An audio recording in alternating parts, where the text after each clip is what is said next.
जय हिंद दोस्तों, स्वागत है आपका शिक्षा एक्सप्रेस में। आशा करता हूँ आप सभी स्वस्थ होंगे और मस्त होंगे। तो आज हम पढ़ेंगे यूपीएससी के प्रीवियस ईयर क्वेश्चंस को, जो कि पिछले 12 सालों का क्वेश्चन है। ये जो मैं खंगाल के लाया हूँ पिछले 12 सालों का क्वेश्चन, मैंने एक एक चीज़ को पढ़ा, एक एक चीज़ के बारे में डीप स्टडी करने के बाद जो मैं क्वेश्चन लाया हूँ वो क्या है, आने वाले यूपीएससी एग्जाम जो कि 2026 में होने वाला है, उसके लिए क्या है, बहुत ही महत्वपूर्ण हो सकते हैं। तो चलिए हम इसको देखते हैं। एक पढ़ेंगे लेकिन उसके हम 4 रीजन जानेंगे, यानी कि उससे हम 4 सवाल जानेंगे। एक क्वेश्चन पढ़ने के बाद हम उसके 4 आंसर्स को जानेंगे या फिर 4 सवाल और जानेंगे, सो दैट अगर हम एक क्वेश्चन पूरा करें तो हमें क्या है, उसके 4 उत्तर और दे सकें। जैसा कि आप सभी को पता होगा कि भारत का संविधान कब लागू हुआ था। तो भारत का संविधान लागू हुआ था 26 जनवरी 1950 को, और सबसे पहले अपनाया कब गया था, तो 26 जनवरी 1949 को क्या है, संविधान सभा द्वारा अपनाया गया था। अब इसको लागू होने के पीछे एक कहानी है, पूर्ण स्वराज दिवस की। 26 जनवरी 1930 में, कितने में, 26 जनवरी 1930 में पंडित जवाहरलाल नेहरू और सुभाष चंद्र बोस ने क्या की थी, पूर्ण स्वराज की मांग की थी। उसके पहले क्या है, ब्रिटिश साम्राज्य आधा अधूरा आजादी दे रहा था। उसके पहले ब्रिटिश साम्राज्य क्या है, हमारे देश को आधा अधूरा आजादी दे रहा था, लेकिन ये लोग क्या है, पूर्ण स्वराज दिवस की मांग की। उस दिन 26 जनवरी 1930 को क्या किया गया था, पूरे देश में तिरंगा फहराया गया था, देशभक्ति के गीत गाए गए थे और आजादी के लिए शपथ ली गई थी। तो जब हमारा देश यानी 15 अगस्त 1947 को जब पूर्णतः आज़ाद हुआ, 26 जनवरी 1950 को हमारे संविधान को लागू किया गया। क्यों लागू किया गया? क्योंकि पूर्ण स्वराज दिवस मनाए थे, उसके सम्मान के लिए 26 जनवरी 1950 को हमारा क्या है, संविधान पूर्णतः लागू हो गया था। और इसको बनाने में लगभग 2 वर्ष 11 माह और 18 दिन लग गए थे। तो ऐसे ही हम क्या है, एक क्वेश्चन पढ़ेंगे लेकिन उसके पीछे की कहानी को जानेंगे कि आखिर यही क्यों किया गया, फिर आखिर इस दिन क्या हुआ था स्पेशल, कि इससे 3 चीजें पता चलती है। पहला यह कि भारत का संविधान कब लागू हुआ था। लागू की बात आती है तो लागू कब हुआ था, 26 जनवरी 1950 को। और संविधान सभा द्वारा इसको कब, 26 जनवरी 1949 को क्या हुआ था, अपनाया गया। तो हमारा दूसरा क्वेश्चन है कि भारतीय संविधान की प्रस्तावना यानी प्रेम्बल में समाजवादी शब्द कब जोड़ा गया था। तो आपको पता होगा कि एक संशोधन हुआ था, कौन सा, 42वां संशोधन 1976 में। 42वां संशोधन में क्या 3 शब्द जोड़े गए थे। 3 शब्द कौन थे? पहला था क्या, समाजवादी, दूसरा था क्या था, धर्मनिरपेक्ष, और तीसरा था एकता व अखंडता। ये 3 शब्द क्या किए गए थे, उस समय जोड़े गए थे। और उस टाइम पे क्या था, हमारे देश में आपातकाल था। तो इसका करेक्ट आंसर क्या होगा, ऑप्शन नंबर सी, यानी कि 1976 में जो कि 42वें संशोधन में 3 शब्द जोड़े गए, समाजवादी, धर्मनिरपेक्ष और एकता व अखंडता। ये ध्यान रखना जाता है कि हरियाणा राज्य का गठन किस वर्ष हुआ था। आपको पता होगा कि 1 नवंबर 1966 में क्या हुआ था, 1 नवंबर 1966 में पंजाब राज्य के जो भी हिंदी भाषी क्षेत्र थे उसको क्या है, उसको जोड़ करके हरियाणा राज्य का गठन किया गया। तो 1 नवंबर 1966 में जो कि हिंदी भाषी क्षेत्र को हरियाणा राज्य का गठन किया गया था। ये गठन किस आधार पर हुआ था, ये गठन हुआ था भाषा के आधार पर। यानी लोग क्या है, सिख भाषा नहीं बोल पाते थे क्षेत्र को, यानी कि जिस क्षेत्र में सिख भाषा नहीं बोल पाते थे उस क्षेत्र को क्या है, हरियाणा राज्य बनाया गया, जो कि यहाँ पे आज के डेट में क्या है, हरियाणवी बोली जाती है। यहाँ की भाषा क्या है, हरियाणवी। और हरियाणवी गाने आप तो सुने ही होंगे, बहुत ही फेमस हो रहे हैं आजकल। अगला क्वेश्चन है कि सिंधु घाटी सभ्यता की खोज किसने की थी। 1922 में यानी 1922 में राखालदास बनर्जी ने किसकी खोज की थी, मोहनजोदारो की। वहीं 1921 में दयानंद सरस्वती ने किसकी खोज की थी, हड़प्पा सभ्यता की। किसकी खोज की थी, हड़प्पा सभ्यता की। तो यहाँ पूछ रहा है कि सिंधु घाटी सभ्यता यानी कि इंडस वैली सिविलाइजेशन की खोज किसने की थी। तो इसका जो करेक्ट आंसर है, वो करेक्ट आंसर क्या होगा, करेक्ट आंसर नंबर बी, यानी कि राखालदास बनर्जी ने। राखालदास बनर्जी ने 1922 में क्या है, मोहनजोदारो की खोज की थी।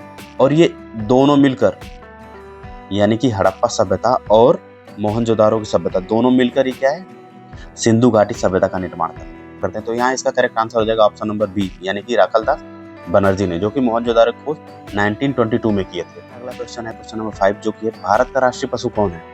तो आप सभी को पता है कि भारत का राष्ट्रीय पशु वो है क्या है, बाघ।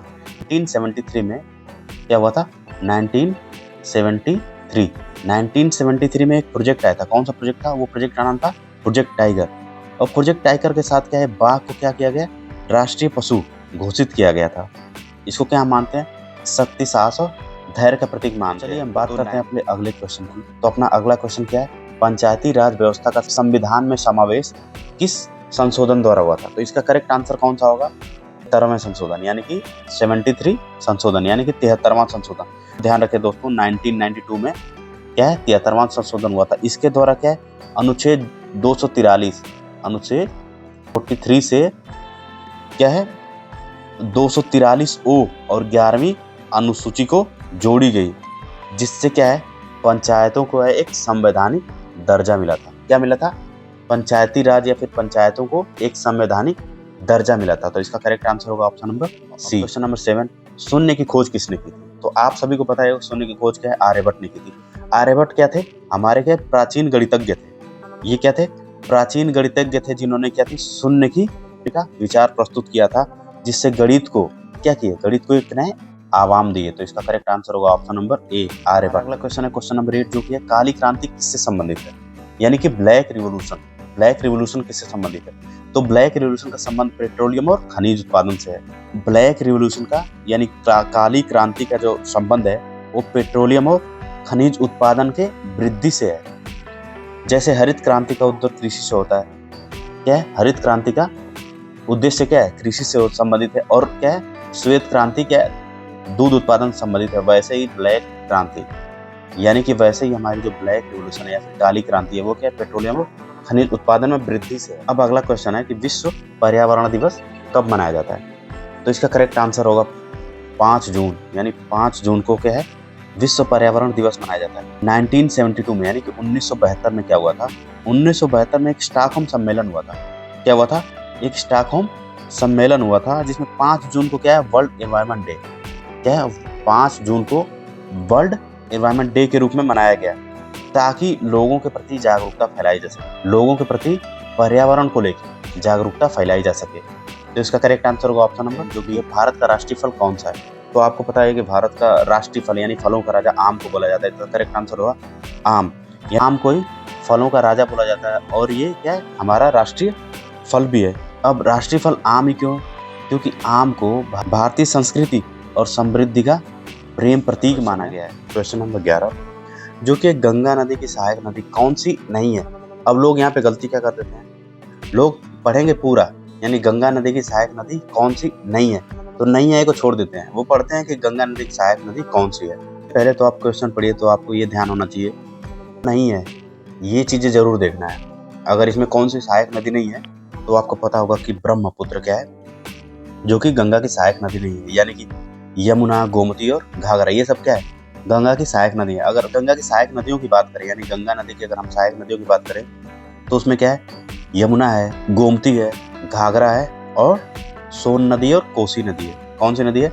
सोन नदी और कोसी नदी। ये 5 नदियाँ क्या है गंगा की सहायक नदियों में आती हैं। अगर बात करें हम ब्रह्मपुत्र की यानी कि जो गंगा की सहायक नदी नहीं है, ये क्या है पूर्वोत्तर से भारत में बहती है, यानी ये किधर बहती है पूर्वोत्तर भारत में बहती है और बांग्लादेश में जाकर इसका नाम क्या पड़ जाता है जमुन, यानी यमुन नाम पड़ जाता है जमुन। बांग्लादेश में इसको किस नाम से जानते हैं? ब्रह्मपुत्र नदी को जमुन नाम से जानते हैं, जो कि गंगा में जाकर मिलती है। पृथ्वी पर ऋतुओं के परिवर्तन का मुख्य कारण क्या है? क्वेश्चन क्या है ध्यान से पढ़िएगा। पृथ्वी पर ऋतुओं के परिवर्तन का मुख्य कारण क्या है? तो इसके ऑप्शन है पृथ्वी का आकार, सूर्य की गति, पृथ्वी का झुकाव और परिक्रमण और चंद्रमा की परिक्रमा। तो पृथ्वी का आकार तो है नहीं, सूर्य की गति भी नहीं है और चंद्रमा का परिक्रमा भी नहीं है। तो कभी कभी ऐसे क्वेश्चन आते हैं तो हम जिसको पहले क्या है उसमें क्या गलत आंसर को ढूंढते हैं। गलत आंसर ढूंढने के बाद जो बचता है वो क्या है सही आंसर होता है। तो इसका सही आंसर क्या होगा? पृथ्वी का झुकाव और परिक्रमा। जैसा आप सभी को पता ही होगा कि पृथ्वी क्या है अपने अक्ष पे कितना झुकी हुई है, 23.5 डिग्री झुकी हुई है और क्या है सूर्य की परिक्रमा करती है। जब ये सूर्य का परिक्रमा करती है तो इस झुकाव के कारण सूर्य की किरणें क्या करती है पृथ्वी के विभिन्न भागों पर पड़ती है।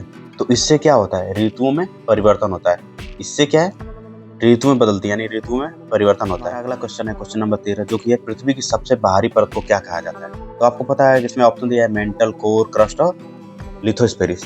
तो पृथ्वी को मेनली 3 भागों में बांटा गया है। पृथ्वी के जो परतें हैं उसको क्या है मेनली 3 भागों में बांटा गया है। तो पहली परत जो सबसे बाहरी परत होती है उसको क्या हम बोलते हैं? क्रस्ट बोलते हैं। और जो ठोस परत होती है ये क्या है सबसे ठोस जो पृथ्वी के ऊपरी सतह पर दिखाई देती है उसको क्या हम क्रस्ट बोलते हैं। इसका करेक्ट आंसर होगा क्रस्ट। उसके बाद आता है मेंटल, यानी बीच का जो पोर्शन है, बीच के पोर्शन को हम क्या बोलते हैं? मेंटल बोलते हैं। और वही जो सबसे अंदर का पोर्शन है तो सबसे अंदर के पोर्शन को हम क्या बोलते हैं? कोर बोलते हैं। तो क्रस्ट की जो औसत मोटाई है वो क्या है? महाद्वीपों से लगभग 35 किलोमीटर है। यानी कि अगर महाद्वीपों से हम बात करें, यानी माउंटेन्स वगैरह से बात करें, तो जो क्रस्ट की औसत मोटाई है वो कितनी है? 35 किलोमीटर है। वही अगर हम बात करें इसके क्या है? समुद्र लेवल से, यानी कि महासागरों से अगर इसकी हम बात करें तो इसकी क्या है? औसत मोटाई कितनी है? ओनली 5 किलोमीटर है। तो ये ध्यान रखिए। भारत की पहली महिला राष्ट्रपति कौन थी? तो आप सभी को पता होगा, आने वाली बात ही नहीं है। तो भारत की क्या है? पहली महिला राष्ट्रपति क्या है? प्रतिभा देवी सिंह पाटिल। इनका पूरा नाम क्या है? प्रतिभा देवी सिंह पाटिल, जो कि 2007 में क्या है? प्रतिभा देवी सिंह पाटिल को भारत की पहली महिला राष्ट्रपति बनाया गया। और ये क्या है? राजस्थान की राज्यपाल भी रहे। क्वेश्चन नंबर 15 उसको देखते हैं। डीएनए का फुल फॉर्म क्या है? तो इसमें पूछा गया कि डीएनए का फुल फॉर्म क्या है।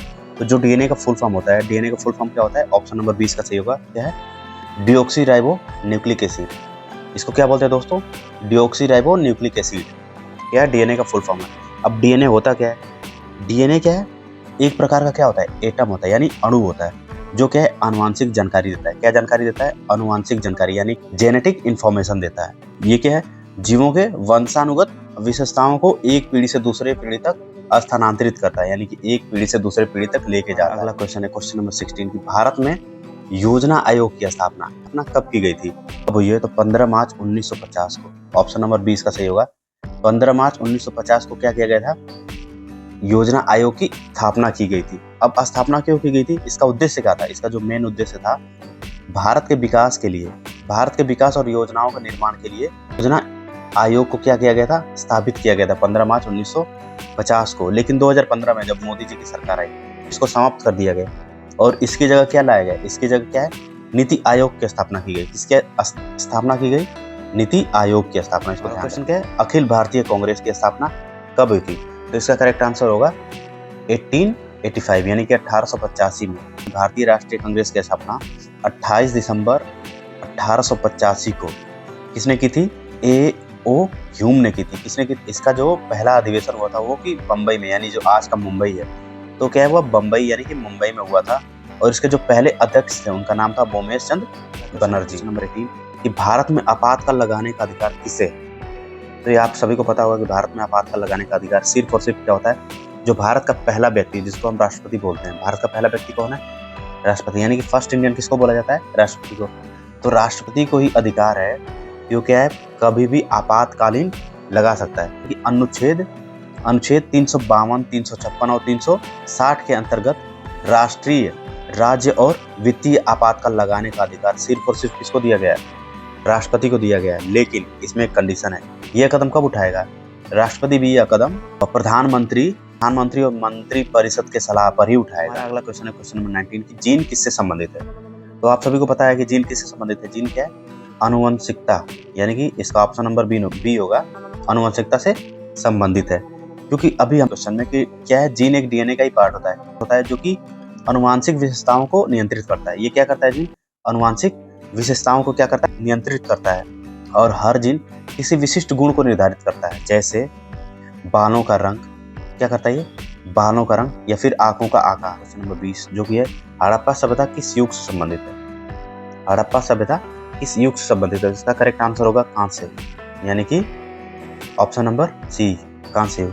कांस्य युगीन सभ्यता, यानी कि ब्रोंज एज सिविलाइजेशन भी बोला जाता है, क्योंकि यहाँ के लोग क्या है? तांबे और कांसे का उपयोग किस लिए करते थे? औजार बनाने के लिए, और कांसे का प्रयोग करते थे। इसका करेक्ट आंसर होगा सी, यानी कांस्य युग। क्वेश्चन नंबर 21 है, इसमें क्या है? भारत में सार्क की पहली बैठक कहाँ हुई थी? तो सबसे पहले देख रहे थे सार्क का फुल फॉर्म क्या है? South Asian association for regional cooperation. तो इसकी सबसे जो पहली बैठक हुई थी वो 1985 में। कहाँ पे हुई थी? कब हुई थी? 1985, यानी कि 1985 में। कहाँ हुई थी? बांग्लादेश, यानी कि ढाका में हुई थी। कहाँ हुई थी? तो इसका करेक्ट आंसर होगा ढाका। हमारा अगला क्वेश्चन है क्वेश्चन नंबर 22। सूर्य का प्रकाश पृथ्वी तक पहुंचने में कितना समय लगता है? तो आप सभी को पता है सूर्य का प्रकाश पृथ्वी तक पहुंचने में लगभग 8 मिनट और 20 सेकंड लगता है। स्पीड ऑफ लाइट कितनी है? 2.99 × 10⁸ मीटर पर सेकंड के हिसाब से ये क्या है? सूर्य की किरणें यात्रा करती, लेकिन इसको पृथ्वी तक पहुंचने में लगभग 8 मिनट और कितना 20 सेकंड लग जाता है। कौन सा ग्रह लाल ग्रह के नाम से जाना जाता है? तो आप सभी को पता है कि एक ही ग्रह वो क्या है? मंगल। मंगल ग्रह को क्या है? लाल ग्रह के यानी कि रेड प्लेनेट के नाम से जानते हैं। क्यों जानते हैं? क्योंकि इसकी सतह पर क्या है, आयरन ऑक्साइड की मात्रा बहुत ज़्यादा है। इसकी सतह पे आयरन ऑक्साइड की मात्रा बहुत ज़्यादा है, इसलिए इसका कलर क्या है, लाल रंग का दिखाई देता है। इसलिए हम इसको क्या बोलते हैं, रेड प्लेनेट भी बोलते हैं, यानी मंगल ग्रह को रेड प्लेनेट बोलते हैं। तो इसका करेक्ट आंसर हो जाएगा ऑप्शन नंबर। सहायक मोहन रेखा किन देशों के बीच की सीमा है?